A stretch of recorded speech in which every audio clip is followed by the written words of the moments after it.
Welcome to Coffee with Kupke, a production of St. Paul Inside the Walls.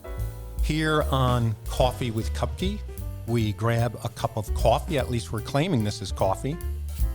We sit with Monsignor Kupke, Raymond Kupke, the pastor of St. Anthony's in Hawthorne, professor at Immaculate Conception Seminary, diocesan archivist. We sit with Monsignor Kupke to delve into the history of Catholicism in the Diocese of Paterson. My name is Father Paul Manning. I am the vicar for Evangelization for the Diocese of Paterson. And here I am with Monsignor Kupke. So grab your cup of coffee and let's jump right in. I'm going to take a sip. The last time we were together, we finished up with the Knights of Columbus organizing during and after World War I. Yeah. I wanted to mention that I had a great uncle, Barney, who fought overseas in World War I. We had his World War I helmet. Oh. And he ended up shell-shocked and ended up staying at the Veterans Hospital in Lyons, New Jersey. Sure. I can remember my grandmother taking my twin brother and I to visit him in Lyons, and he would come for weekends often. But I remember finding in my grandmother's house a little tiny diary that he kept in World War I, and it was not a lot of detail where he was and where he was going, but it was a calendar diary. Every Sunday, he would make a notation, no mass, that he had missed mass because he was in the war. Yeah. So that I guess when he confessed, he could give the Could number. remember how many. Yeah. I just thought that was kind of touching. Yeah, World War I was brutal. Yeah. But also, like we have two towns in the area that changed their name for World War I because Oh, the German names. German Valley and Germantown because it about was unpatriotic. Yeah. So I wanted to talk about at least two more figures. But before that, you talk in chapter 6 about the passing of the giants. This, again, is 1900 to 1937, right? The founding of the diocese. But Right. This is the era in which the giants passed. D. McNulty dies. Mother Xavier at Conversation also dies around the same time. So, these were two formidable characters, and the likes of which we... we'll not see again. Yeah. I mean, you have only to look at his funeral, the photos we have of his funeral, to know that this is not going to happen again. Yeah, so what year did he die again? 22. Okay. So you have an interesting section on art and the liturgy and a priest who is responsible for St. Paul's in Clifton. Father Gutturl. Yeah. And again, that's a German name? It's a German name, yes. Yeah. And so tell us about Father Gutturl and St. Paul's in Clifton.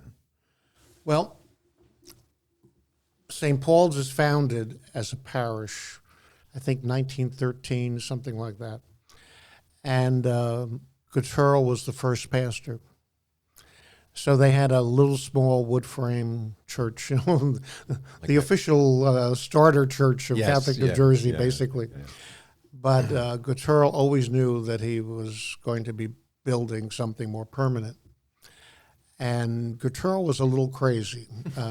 He was. How many figures do we have who are eccentric? It's almost everyone who the ones who make it to the book, at least. Yeah, well, there's a fine line between brilliance and madness. And we have a couple that walked it very closely. So, but his thing was art. He was an art connoisseur. And how did that come about? I think it was just a natural talent which he read about and developed. Now, was he a local guy? Yeah, yeah. I had another brother that was a priest in the Newark Diocese. Oh, Not unlike Beatus Lucy at St. Mary's Abbey, somebody who just knew a great deal about the art world. And it was that was a throwaway line. We're going to have to ask about Beatus Lucy in a minute. but it was a great time to have this Passions. passion, because between the war and the Depression, a tremendous amount of artwork in Europe was coming out on the market as these great estates were collapsing and could not keep themselves going. Oh, Between income tax and the Depression and everything. are we talking in this country or elsewhere? Both. Okay. Both. So Gutierrez would keep his eye on the market, and if he saw something interesting, he would buy it and warehouse it against the day when he was going to build this church. So he had in his mind that he was going to build something magnificent. He did.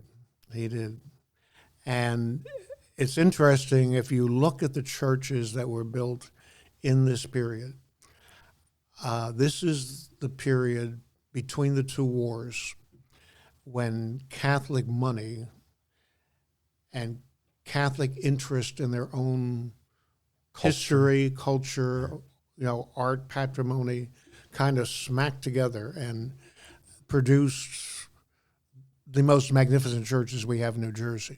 If you go around Catholic northern New Jersey, St. Stephen's in Kearney, Our Lady of Sorrows in South Orange, St. Vincent de Paul in Bayonne, St. Paul's in Clifton. We could not replace them today. Yes. So this is the period 1917 to 1929? Yeah. Maybe a little bit later into the 30s. But, they were advancing past what the previous generation of builders did, which was to build the biggest brownstone Gothic thing they could possibly, not worrying about the decoration. Okay. For example, if you compare, Dean McNulty put in plain glass windows in the cathedral and then just filled them in as people came up with money and donations without any reference to any style or program. It was whoever gave the money, they got their patron saint in the window. So so there wasn't a strategic approach to the whole there thing. was no liturgy committee saying, well, let's do the 7 days of creation or something. Yeah, and make sure it matches what we have. Right, exactly. But when you get to this period, it's a whole different story. So Gutierrez, when he finally built St. Paul's in Clifton, it's just magnificent. I mean, he has in there 2 stained glass windows, one in the penance room and one in the broom closet. And according to art historians, they are possibly the oldest stained glass in the Western Hemisphere. Oh, wow. Then possibly 12th century. So he bought them. And stored them. Right. The panels on the main altar, on the back altar at St. Paul's, are all from some cathedral, 16th century carving. My goodness. The vestibule of St. Paul's is all taken out of some English manor house.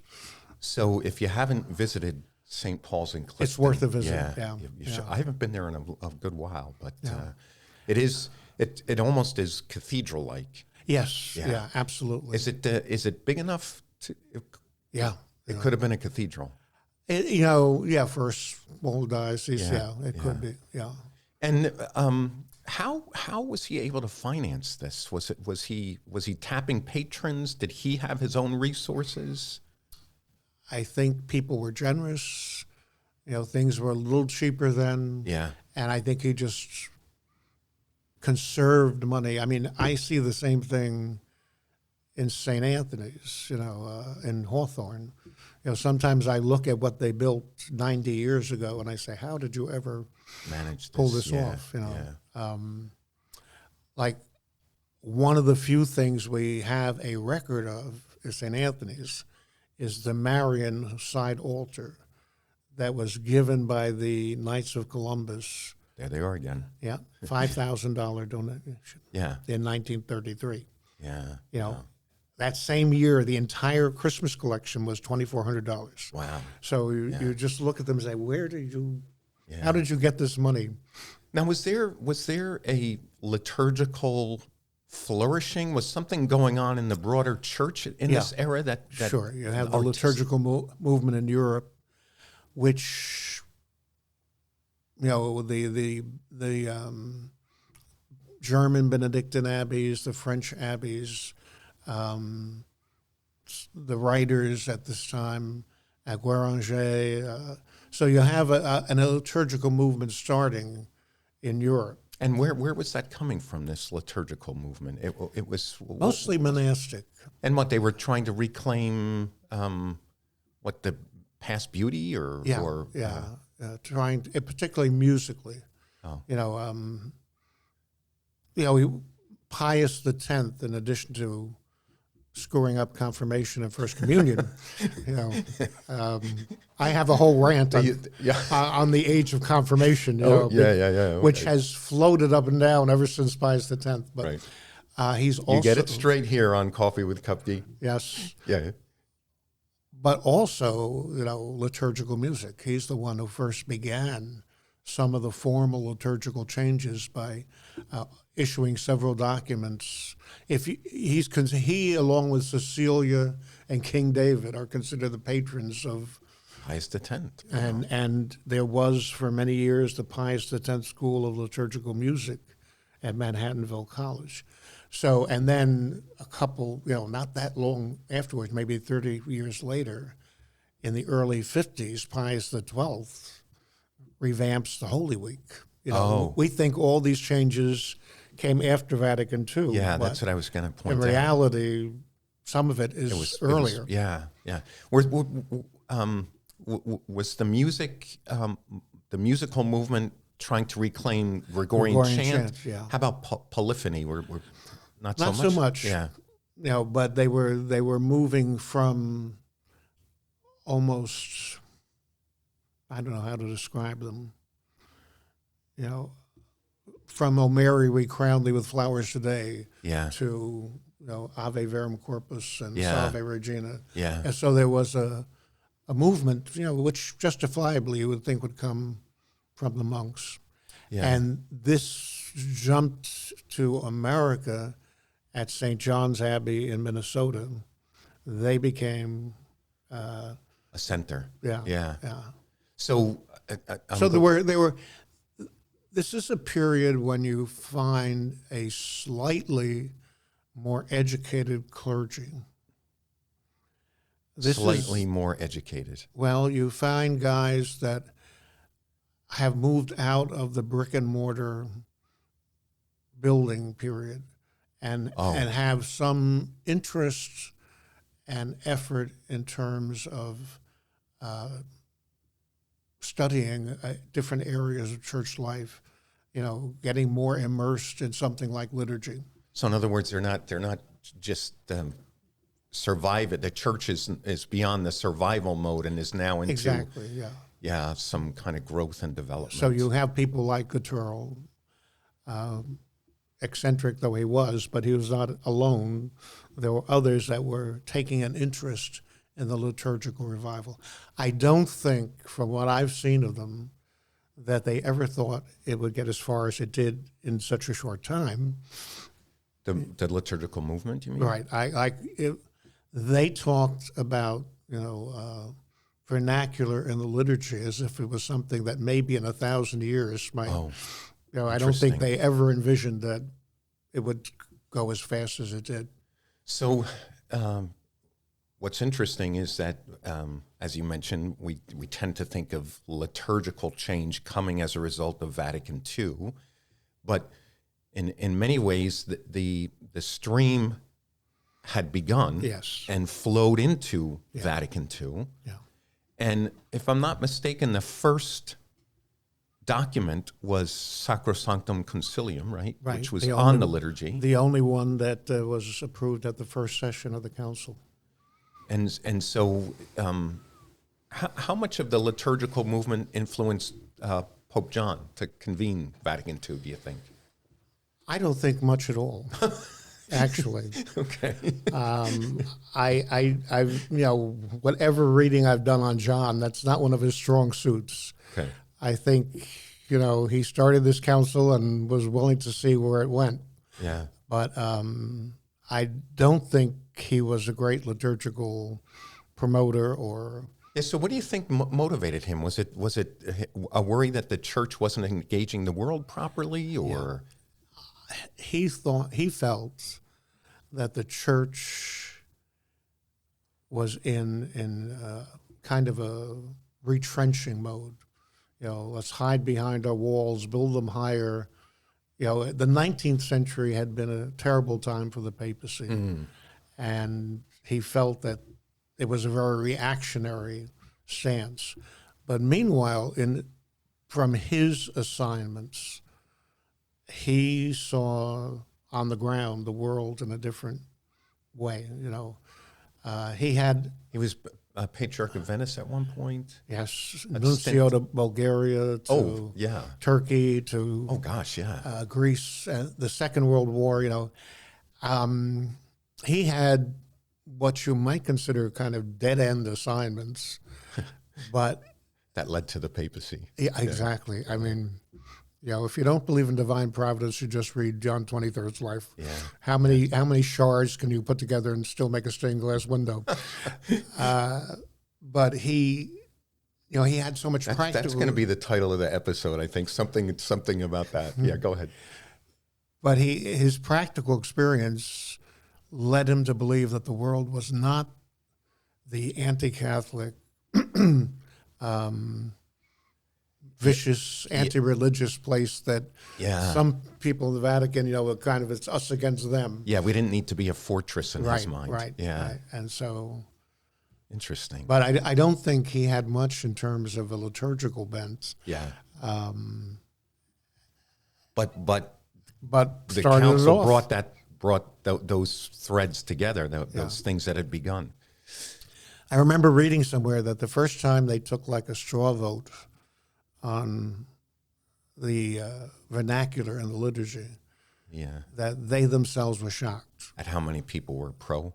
Well, how many of themselves thought the same way? I mean, there were no places to talk to each other about this. There were no meetings, The College of Cardinals never got together.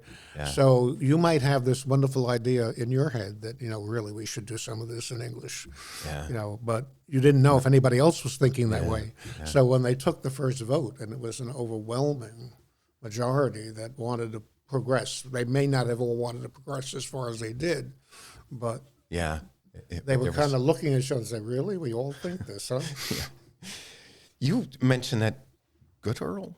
I have trouble. Gutturl. He was forward thinking in his placement of the altar and a couple things in the church that he did, like the placement. There's evidence that, based on what he did, there's some evidence that he thought that things might change in the future. Like when they went to turn the altar facing the people in St. Paul's, it was almost temporary. It was not as solid as they thought it was. It was very easy to turn around, and they were kind of caught off guard by that. Yeah, you suggested that he had it constructed in such a way that it could be easily moved. Redone. Yeah, and unlike the cathedral, which took a diocesan-wide campaign to turn that altar. Yeah. And you mentioned something about a room that was easily converted into a reconciliation room? Yes, the broom closet. Oh, with the beautiful stained glass window. Yes, exactly. Yeah. I'm going to step aside for a moment because we did get some questions from people. And Joe, maybe, did you see the questions? Oh, so I got an email from St. Paul Info, and I'm not going to remember it exactly, but one of our listeners, viewers, asked about the naming of, this is a total aside, but asked about the naming of our Catholic high schools. How did our Catholic high schools, and in particular, DePaul and Pope John, get their names? And I'll throw in Mars Catholic because it doesn't have a saint's name, but I bet I can guess Pope John, but there's no great pattern. The oldest of the high schools was Pope Pius XI of Passaic, and he was the pope at the time. He was the pope that founded the diocese. okay. Then you move to the next two, Mars Catholic and DePaul. DePaul, the Sisters of Charity, were the original religious community that staffed DePaul. So the Sisters of Charity from Convent Station. Right, and plus staffed many, many other schools in the diocese at the time. Yes. So naming a high school after their patron, their founder in Europe, Vincent de Paul, That was makes not sense. Yeah. that hard to stretch. Mars Catholic, I've seen, references to it as the Catholic High School of Mars County. Yeah. I think they just kind of tumbled into that name. They had Incidentally, Monsignor Kupke is a graduate of Mars Catholic, yes. So founded in 1958, 57, 58, do you remember? The first graduating class was 61, so 57. Yeah. Founded originally at St. Mary's School in Dover until they got the current building. campus. Yeah. So John did not originally have that name. Well, then let me before we leave Mars Catholic was staffed originally by the Sisters of Christian Charity, right, and in the Mendon. convent there is Our Lady of Our Lourdes. Lady of Lourdes, yeah. Yeah. Which was opened, I think, in the centennial year of the Lourdes apparitions. Oh, okay. Pope John was One other interesting you're not detail. gonna let me Sorry. get there. All right. Mars Catholic was Father Lou Gallo was Right. the founding director, I think. Right. And then John Sullivan. And wanted he had a great devotion to the Blessed Mother. Yes. So the teams were called the Queensmen. The Queensmen. The Queensmen, and that didn't last too long. I think people maybe figured that was not a very intimidating name. Well, it changed. Lou was there for 4 years and then was replaced by John Sullivan. And John Sullivan's first thing as director was to try and start football at Mars Catholic. Yes. Because he felt that this would be important for the future of the school if it was going to continue to attract male students. Yes. So that was when they took a look at the Queensmen and said, "This is not gonna probably not going to work." As our boys run onto the field, and some commentator somewhere says, "Here come the Queens." So they changed the name. They changed the alma mater got changed at the same time. Yeah, a much more martial. So they became the Crusaders. And if I'm not mistaken, Sister Mary Edward wrote the alma mater. The alma mater. Yeah. Anyway, so I got a little off track there because of my Mars Catholic. When older Mars Catholic alumni get together, there's a little thing. If you can remember the words of the first alma mater, you're really old. Wow. So Pope John. Pope John was originally Our Lady of the Lake High School for a number of years. And then it was not till John died in 1963, amid great sorrow and admiration and everything, that it was Pope changed, John. Both to honor him, but also by that point to give the high school a little distance from the parish. Yes. Yeah. And now, since it was all on the same property. And now we've returned to a similar era in that the Catholic Academy of Sussex is all on one campus. Right. Reverend Brown School and Pope John and the middle school. Yeah. And the middle school. Yeah. The next time we get together, we are going to finally finish chapter 6 by talking about one more titanic figure from this era. And I'm not going to tell you who until we get there. Let's leave it there.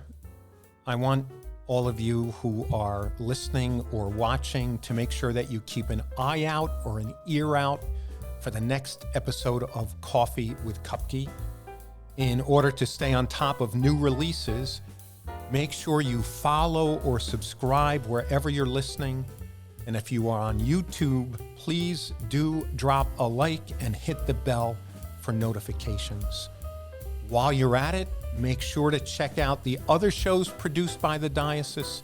Those shows are Beyond the Beacon, hosted by Bishop Kevin Sweeney and Jay Agnish, our Director of Communications, and the Paul Street Journal, hosted by Brian Hansberger and Freddie Garcia. I want to give a special thanks to Joe Ginexi, our sound and visual engineer, Caitlin Ferrari, who's involved in pre- and post-production, and Freddie Garcia, who's helping out with this podcast in addition to doing his own. With all that said, I just want to thank you for joining us in Coffee with Kupke. Keep making Catholic history in the Diocese of Paterson.